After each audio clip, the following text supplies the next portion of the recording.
Hey, welcome back to the program, everybody. Got the guests out of the way. Now it's the BS session. Although it kind of felt that way with Leslie, didn't it? Of course. Checking the poll results here for Capital Auto Mall, Universal Collision Center, which is Canada's best sports network. I voted for Game Plus, the channel you are currently watching. 60% of voters voting for something called TSN. What does that even mean? Right.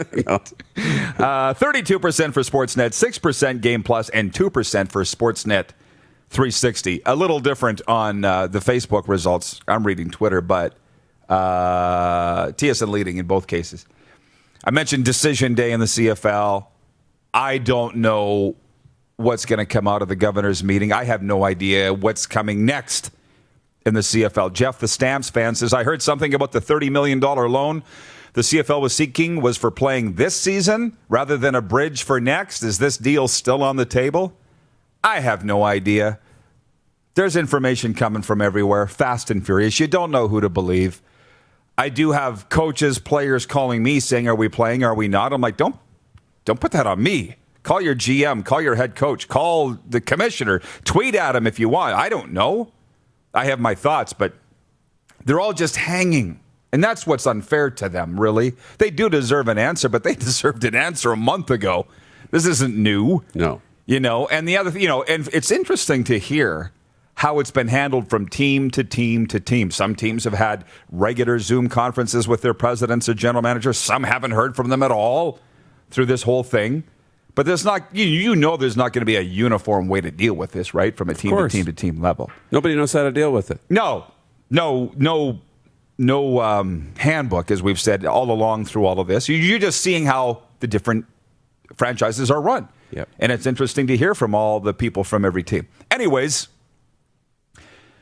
The Rock texting us, and he spells it R-O-K, from the 315. He says he's originally from Swift Current. He says, sad to say this CFL season won't happen. Too far uphill to get there. Hashtag go Habs. That's his prediction. Anonymous texter from the 535 writes in on the Prairie Mobile text line, says, headline, Rogers Sportsnet sees 10.7 million Canadians watch return of NHL, NBA on the weekend. Wow. That's a lot. That's a big number. Oh, yeah. That's, I often say there's 36 million people in the country and 10 million are watching. What are the other 26 million doing? Right. It's not even the majority that are into this. Right. What are they doing? What could you possibly be doing other than watching the Stanley Cup playoffs? And I don't think I want to know you anyways. Clearly we wouldn't get along. But people have been shut in. They want to, and they continue to be shut in, and they want to watch sports. Yep. They do, right? And even when they're not, they take it with them. They want to know what's going on. It's great. I sat on the deck last night and watched the game. I mean, I can get, whether it's TSN or whether it's Sportsnet or whether it's any of the networks right on my computer. It looks crystal clear out on the deck. Awesome. It's awesome. So I don't care if it's August. I'm into it. I'm so into it. And I know Canadians are too. And there's certainly no need to argue about why you are or not into it. We're into it, and that's us. If you're not into it, then that's cool too. Yeah. John Schmidt writes in, he says, hey, Roddy, love that bunny hug on you. Best looking thing you've had since my jersey. We had a bet when my team was playing his Montreal Canadiens, and Montreal won. So he came down to the radio station and photographed me in a Montreal jersey, which is cool. I respect the team. It was actually, like Ryan Leslie pointed out for him earlier, it was my first team, but my dad forbid me from cheering for them. How unfortunate is that?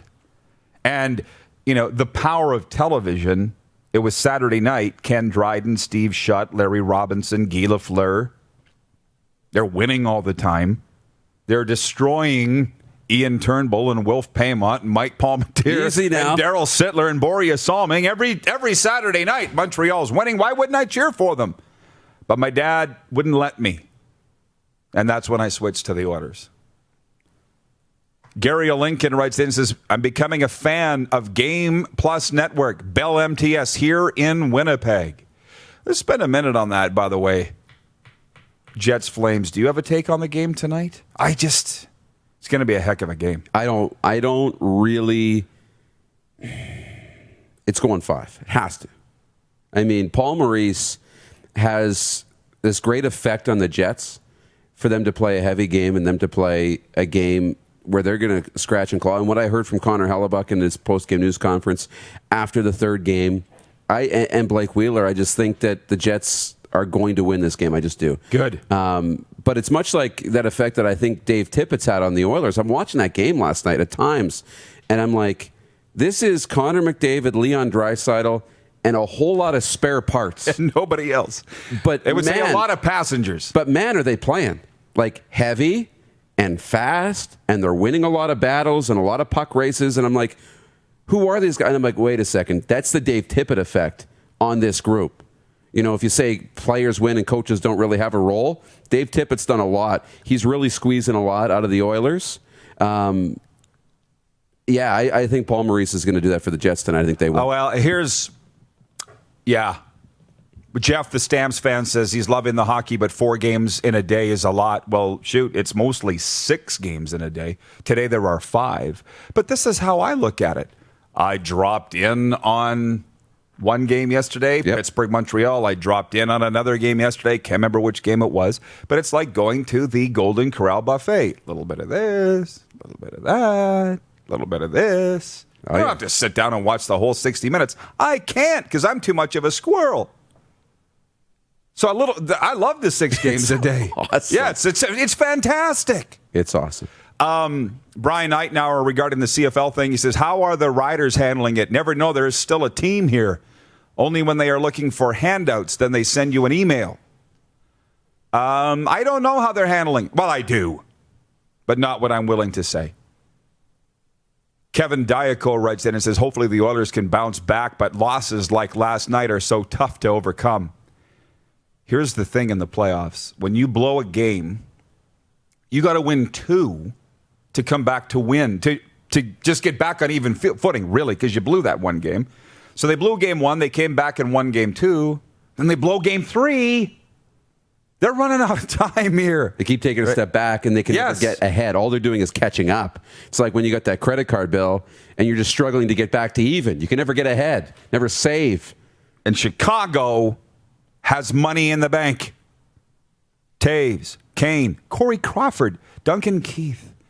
We should have given them more respect coming into the series. We should have, but they've got some good young players, too, that are getting it done, Why is his name slipping my mind? The Rookie of the Year candidate who was really good in Game 1, had the 5-point game. I said Clark's talking in my ear. What? Kubalik, thank you. Sorry. Dominic Kubalik. He's been really good, right? And then you've got Kirby Dach, who's been playing really good. A ton of minutes, over 23 minutes last night. They've got a good young core now that are coming, and they've got a nice complement of veterans. I mean, Jonathan Taves may not be the same Jonathan Taves that was Captain Canada and leading the way that way, but he's still so good in the faceoff circle. He still knows the game so well, and such a competitor, and Kane's still one of the most skilled guys in the league. A read before we break. The show is brought to you by Bidsy. Bidsy.com is for people who don't know who to contact when they need something done. So instead of reaching out to multiple businesses, just Bidsy it.